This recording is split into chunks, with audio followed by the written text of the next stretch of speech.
Hello, this is Ron Renfro with Parkbench.com. Today I have Ashley Anthony, Mhm. and you live in Inverness. Yes, I do. I live in Inverness near Aldi. Okay, I'm very familiar with that area. We're just going to interview you today and find out more about your upcoming business. You're a dog walker, and you do most of your business through Rover, which I didn't know about until you told me about that just a few minutes ago. If you want to give more background about that to our watchers, that'd be helpful. Sure. So Rover is actually one of the largest dog walking apps across the country. I would probably say the largest, and then WAG is a close second. There are some regional ones. Rover is great for the people who are nervous about just anyone coming in their home and walking their dogs. We do have a stringent background check we have to go through. It checks criminal, driving records, everything. So be assured I'm not just someone hopping on like Craigslist or Facebook. I have been verified, I have been thoroughly checked out, so you know your dog's going to be in the best of care with me. Also with Rover, there's a lot of scheduling that you can do. You can check out my calendar to see when I'm available. You can check out all of my services and exactly what I can provide for your pet. And how would they contact you on Rover or other means? What's your contact information? So on Rover, I can definitely send you my personal link. My email address is gigginash@gmail.com. That's spelled GIGGINASH@gmail.com. My personal cell information will be provided once we speak through email. So you will have my Rover link and email address, and then later my phone information if you would like to text me then. Okay, and typically, do you go to their property to walk their dogs, or do they come to you? How does that work? Yes, I go to my clients because I live in a rather small apartment. So for any sitting, walking, it's just best I do it then. I also believe that dogs are very comfortable in the environment they know. I basically let them choose where they want to walk. So with one of my clients that I walk daily, he has a little route he likes to go on. We leave and he sort of sniffs around to the dog park. Then he goes to the lake. Then he'll take me one lap around the property again. That's what he feels comfortable doing, and it's important for me that there's no dissonance between your dog's normal schedule and walking with me. I want them to feel like you're not there and they they don't even miss you. They need to be comfortable with me, they need to be having fun. So whenever it comes to their care, going to my customers or clients is definitely the best option. That makes sense. So how many clients do you have right now?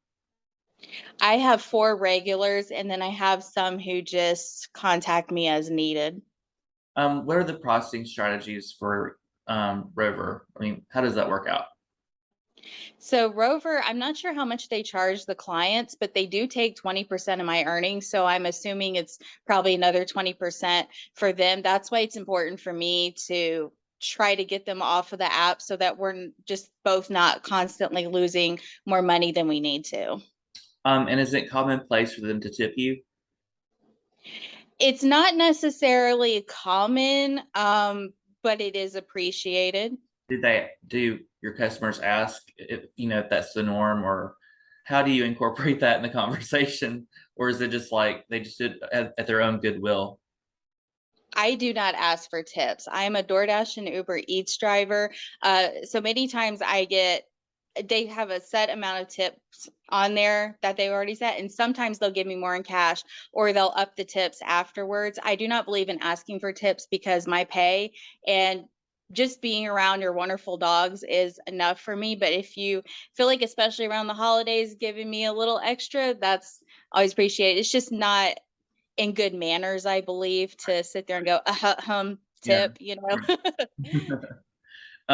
So how long have you lived in Inverness? Since July of 2020. So it's a little over 2 years. And where did you live before? I lived in Odenville with my parents. Okay. And do you enjoy living in Inverness? I do. It's so busy, and I'm an Aldi addict, and I can literally walk to Aldi from here. So it's everything I need right where I need it. Despite the traffic, I'd have to say this is pretty much the best area to live in. It's so pretty. There's so many beautiful communities and great people and businesses around here. I have to agree. I've lived here for about 20 years, so I'm very happy being over here. But everybody complains about the traffic, but I feel like if you get out during the right parts of the day, then you kind of avoid that traffic. That's why I grocery shop at 1:30 or Yeah. 2:30 in the afternoon. It's the best time. So do you have favorite restaurants in the area? I have a few. Well, since Petrocelli's closed down, they were near and dear to my heart. I love them to death. But there's Casa Fiesta Mexican Grill. That's some of the best Mexican that I've ever had. I mean, everything, even though they have the dishes that sound the same as everyone else, their unique little twist on it. Yeah, I was It's in just there beautiful. the I other have to try day it. and they had sorry to cut you off, but I was in there the other day and they had I looked at I saw that they had a taco salad on the menu and then I saw the guy behind me. It looked like a big fat taco shell. And it was Hmm. taco salad and I was like, wow, that looks incredible. I'll have to get that next time. Oh yes, they're truly unique. And then one place that it's a little more in Chelsea, but still kind of part of Birmingham, Inverness, is called Pinto Thai. When you go in there, you just smell the fresh ginger peanuts. The family is so warm and welcoming. Every time I go in there, I feel a little bit more relaxed, and the food's amazing as well. I have a friend that swears by it, but I have yet to go there, so I'm kind of curious now. Yeah. What's your favorite dish there? Do you have a favorite dish there?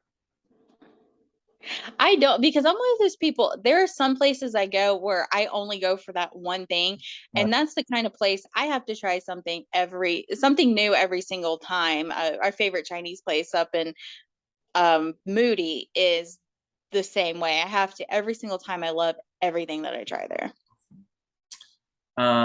do you ever get a Sir 280?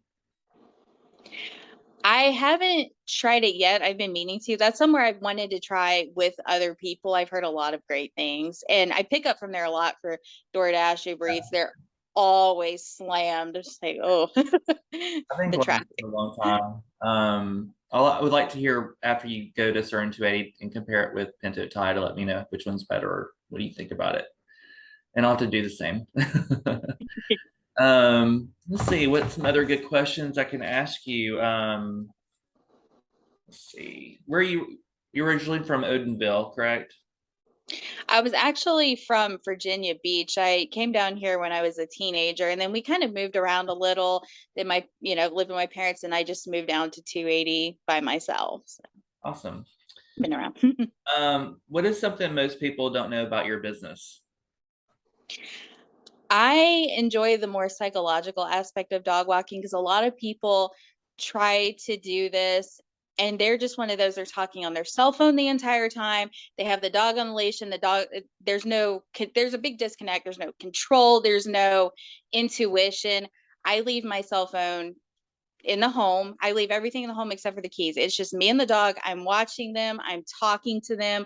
We're communicating. I get to know them because each dog has a personality. So it's important to look at them like a person and not just the thing on the other end of the leash. So I bring that very personal touch to it. So many dogs that I watch, I walk into the home and they're not like, oh, who's this stranger? It's, oh, hey, you're here. I bring that puppy energy to them, just try to make sure again that they don't miss you so much or really realize you're gone. That's the difference in what I do versus other people. As you can tell, I genuinely just am a dog person. So when you have me walking your dog, there's nothing to worry about, no discomfort. Everyone's having a good time.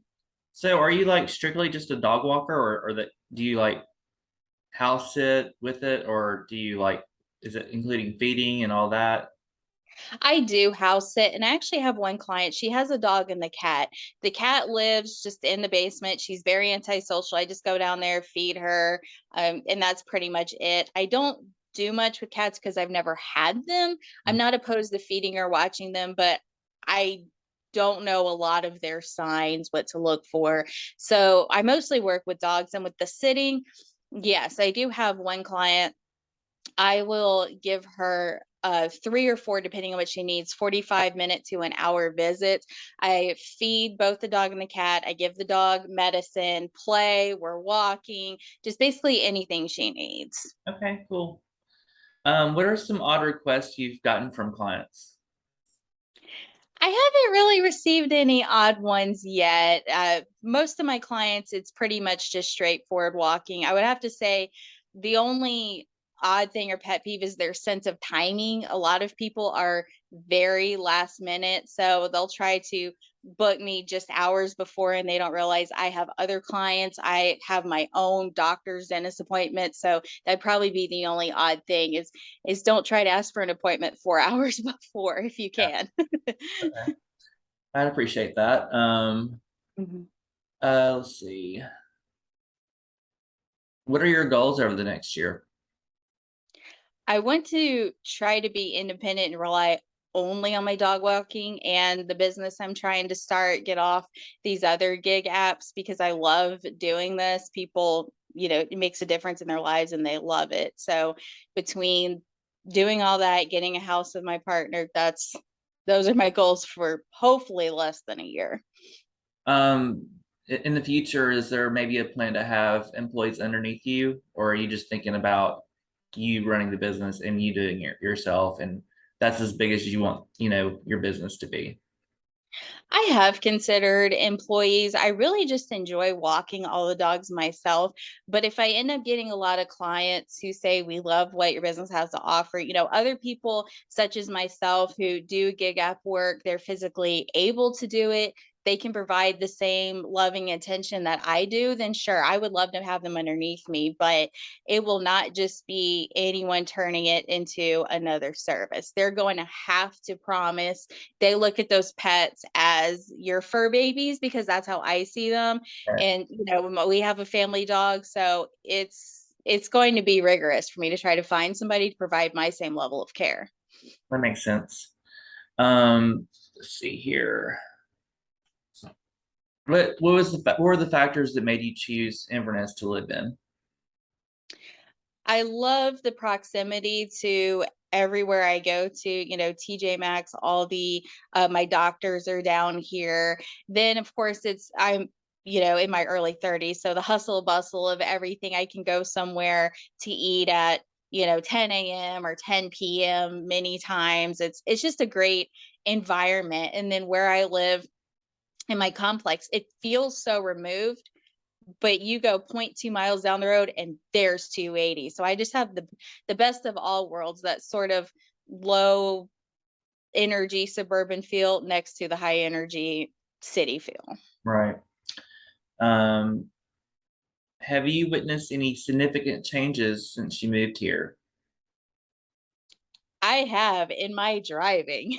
I am an amazing defensive driver now, but I'm also very energized by this. I'm working a little bit later and longer. I'm discovering new things and places, making friends. It's definitely a sort of a mini New York City of the South, and it's been great for my personal growth and especially making connections that could lead to future business growth as well.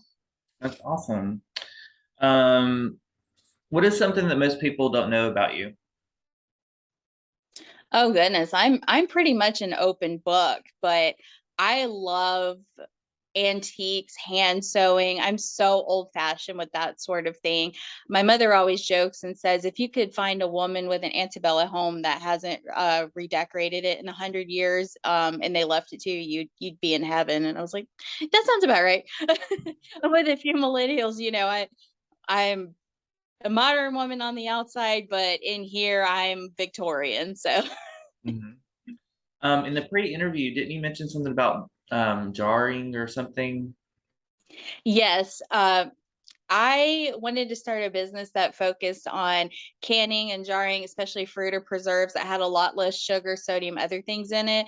I'm autoimmune, and one of the things we have to deal with is, I get sick if I try to eat a lot of jams and jellies in the morning. But the things that I've had from small time canners, they did not make me sick because they didn't have all of those preserves and all those other things in them. So that's one thing I want to do.